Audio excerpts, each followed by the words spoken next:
नमस्कार, मैं हूं गौरव अग्रवाल और जी बिजनेस आपके लिए लेकर आया एक बेहद ही खास पेशकश, क्योंकि त्योहारों का सीजन बस लगभग शुरू हो चुका है और त्योहारों के इस मौसम में हर शख्स जो बाहर काम कर रहा है या बाहर रह रहा है किसी पढ़ने और लिखने के लिए, वो घर जाने की तैयारी में लगा होता है। और अगर इस मौसम में यानी इस फेस्टिव सीजन में आप ट्रैवलिंग का प्लान कर रहे हैं तो आपको बढ़े हुए किराए का झटका जोर से लगने वाला है। त्योहारों पर ट्रेन और फ्लाइट का किराया लगभग बराबर हो गया है। हालांकि सरकार ने कई प्रीमियम ट्रेनें चलाने का ऐलान किया था, लेकिन उनका किराया भी त्योहार के इस मौसम में आपकी जेब अच्छी खासी ढीली कर सकता है। ये रिपोर्ट देखिए। इसके बाद मेरे साथ कुछ खास मेहमान होंगे और मेरे कुछ सहयोगी होंगे, उन सब से हम बात करेंगे और ग्राउंड जीरो पे जो लोग हैं उनसे भी हम उनका व्यू लेने की कोशिश करेंगे। पहले रिपोर्ट।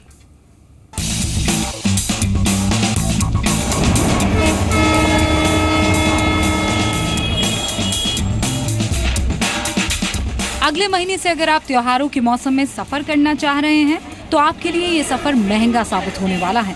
एक तरफ रेलवे ने जहां फ्लेक्सी फेयर सिस्टम लागू कर टिकट महंगे कर दिए हैं, वहीं विमान कंपनियां भी आपको जोर का झटका दे सकती हैं। अगर बात रेलवे की जाए तो रेलवे में हाल ही में सरकार ने फ्लेक्सी फेयर लागू किए हैं।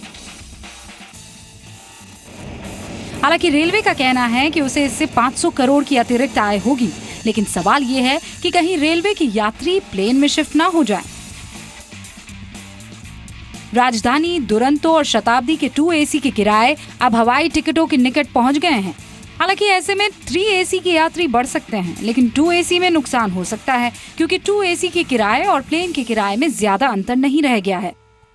अगर दशहरे पर रेलवे और एयर फेयर का अंतर किया जाए और सबसे पहले दिल्ली मुंबई रूट की बात की जाए तो सेकंड क्लास रेल में इस रूट पर किराया 4054 रुपए है। वहीं फ्लाइट का टिकट 3139 रुपए है। दिल्ली कोलकाता में सेकंड AC का किराया 4090 रुपए है। वहीं फ्लाइट का टिकट 3039 रुपए है। दिल्ली और बेंगलुरु रूट पर भी रेलवे किराया 5626 रुपए है, तो वहीं एयर फेयर 4950 रुपए है। मुंबई अहमदाबाद रूट पर भी सेकंड क्लास AC का किराया 1095 रुपए है, जबकि रेल फेयर 1451 रुपए।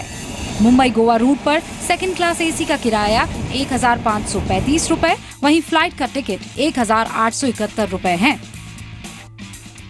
हाल ही में रेलवे ने एयरलाइंस की तर्ज पर फ्लेक्सी फेयर सिस्टम लागू करने का फैसला किया है, जिससे राजधानी और शताब्दी ट्रेन में किराया हर बुकिंग पर 10% बढ़ता चला जाएगा। ऐसा होने पर AC2 और AC3 का किराया प्लेन से भी ज्यादा बढ़ जाएगा। रेलवे की फ्लेक्सी फेयर स्कीम के चलते ही एयर इंडिया ने हाल ही में अखबारों में ऐड देकर राजधानी ट्रेनों के यात्रियों को लुभाने की कोशिश की थी। विज्ञापन में दावा किया गया था कि एयर इंडिया का स्पॉट फेयर राजधानी के फ्लेक्सी फेयर से कम है। Air India spot fair scheme के तहत उड़ान से 4 घंटे पहले अनसोल्ड सीट्स को राजधानी सेकंड क्लास के किराए की दर पर बेच रहा है।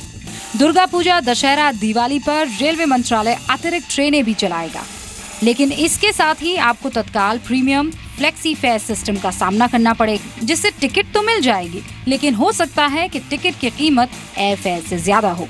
ब्यूरो रिपोर्ट, जी मीडिया।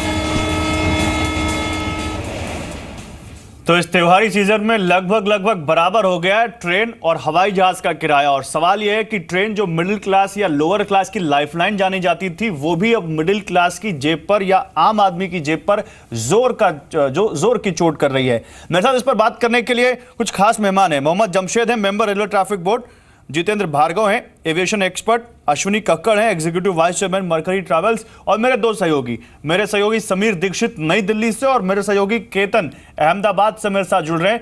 पहले अपने सहयोगियों के पास चलते हैं और समीर, सबसे पहले मैं आपके पास आऊंगा। समीर, त्योहारी सीजन में अक्सर हम देखते हैं रेलवे कुछ ज्यादा अपनी तरफ से कोशिश करता है यात्रियों को, चाहे दीपावली हो, छठ हो, दशहरा हो, स्पेशल ट्रेनें चलाकर उनको उनके घर तक पहुंचाने के लिए। लेकिन इस बार कुछ अलग देखने को मिल रहा है समीर। चाहे फ्लेक्सी फेयर स्कीम हो, चाहे जितनी नई ट्रेनें हो, महामना या हमसफर आने वाली है, या इसके अलावा जो सुविधा है, इन सभी ट्रेनों को देख लें या जो भी सरकार ने नई ट्रेनें चलाई हैं, इन सब में कहीं ना कहीं जो आम किराया है ट्रेनों का, उससे कहीं ज्यादा किराया देखने को मिल रहा है। तो माने कि इस बार के फेस्टिव सीजन में लोगों को ज्यादा पैसे चुकाने पड़ेंगे, ज्यादा जेब कटेगी उनकी।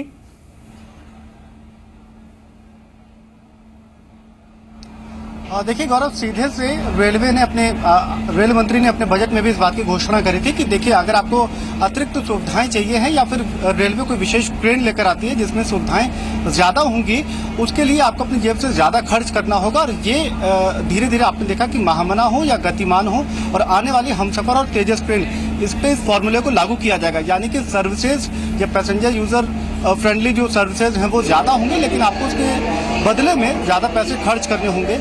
कोशिश ये है कि जो लोग पैसे दे सकते हैं, जो लोग पैसे चुका सकते हैं, जैसे कि राजधानी का जो ट्रैवलर है या फिर शताब्दी का जो ट्रैवलर है, जिसको रेलवे ये मानता है कि इनकी ये जो टोटल परसेंटेज है उसमें उनकी संख्या बमुश्किल 0.8% है, लेकिन ये लोग हायर फेयर अफोर्ड कर सकते हैं इसको।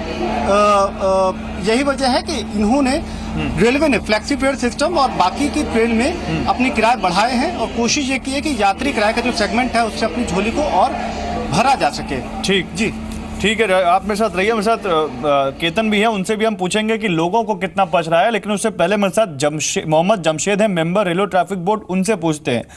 जमशेद साहब, स्वागत है जी बिजनेस पर। रेलवे हमसफर और तेजस के जरिए सर आम मुसाफिरों के रेल सफर की सुविधा और सुरक्षा को नए सिरे से सर परिभाषित कर रहा है, लेकिन ये कैसे संभव हो रहा है सर कि क्या कदम आप उठा रहे हैं? मतलब मुसाफिरों को आप सुरक्षा दें, सुविधा दें, क्या उसी लिए आपने किराया बढ़ाकर लेने की शुरुआत की है इन ट्रेनों में, या और कोई सोच है सर इसके पीछे?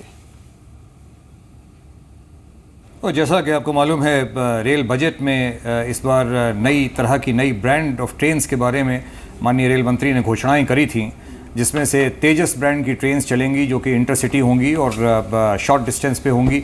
हम सफ़र ट्रेनें होंगी जो कि पूरी की पूरी AC 3 टियर टाइप की ट्रेनें होंगी जो कि लॉन्ग डिस्टेंस पे और बिजी रूट्स के ऊपर चलाई जाएंगी।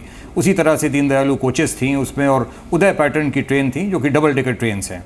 ये सारे के सारे हमारे प्रयास हैं रेल मंत्रालय के कि यात्रियों की सुविधाओं में निरंतर वृद्धि करी जाए और नई ब्रांड की ट्रेन चली जाए, जिससे कि एक बिल्कुल डिफरेंट प्रोडक्ट सामने यात्रियों के आए, जिसमें उनकी सुविधाओं का पूरी तरह से ध्यान रखा जाए, और वो भी एक तरह से एक इंटरनेशनल स्टैंडर्ड की ट्रेनें हम इंट्रोड्यूस कर पाएँ, जिसमें हम सफ़र एक ऐसी ट्रेन है जो इस टाइम पे प्रोडक्शन में है और बहुत जल्दी ही ये हम लोगों के सामने आएगी। ठीक है सर, आप मेरे साथ रहिए। मेरे साथ केतन है।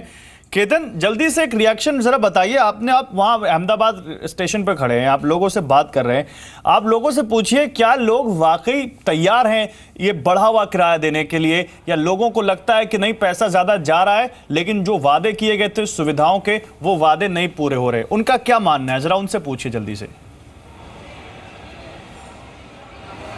बिल्कुल, हमें यह बताइए कि केंद्र सरकार और रेल मंत्रालय जल्द ही अच्छी ट्रेन लाएंगे। उनका कहना है कि सुविधा अच्छी मिलेगी, लेकिन भाड़ा भी लगातार बढ़ता जा रहा है। तो क्या आपको लगता है कि सुविधा बढ़ रही है और इसलिए भाड़ा बढ़ाना चाहिए? आप क्या कहेंगे?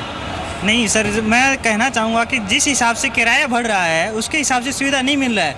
अब जैसे 2-4 हफ्ते तक देखते हैं तो जब भी विंडो पे जाते हैं टिकट लेने के लिए, बोलते हैं कि अभी 80 रुपीज़ लगा था, अभी 85 हो गया। हर दर बदर किराया बढ़ता जा रहा है, लेकिन जो सुविधा हमें चाहिए होता है लेकिन वो नहीं मिल पा रहा है। एक और छोटा सा रिएक्शन, आप बताइए कि सरकार ये चाहती है कि भाड़ा भी बढ़ाए और सुविधा भी बढ़ाए, तो एज एन टूरिस्ट क्या आप इसको अफोर्ड करने के लिए तैयार है? क्या आपको लगता है कि वाकई रेलवे का कायाकल्प हो रहा है?